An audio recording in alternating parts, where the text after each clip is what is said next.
shangwe za kumkaribisha Rais wa Jamhuri ya Kenya Daktari Ruto.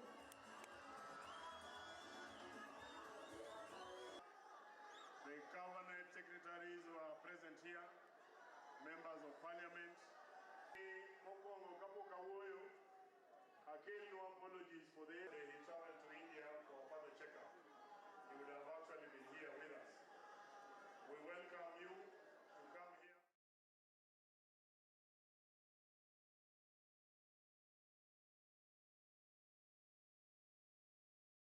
Mkulima amelete miwa, imesagwa, imeuzwa.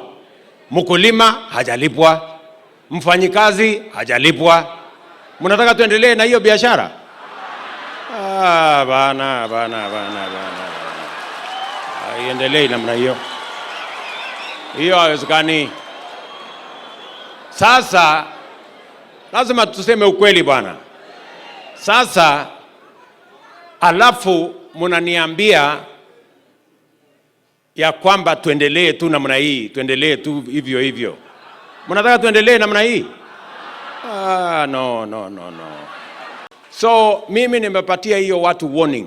The people who have taken the sugar sector hostage, and we know them.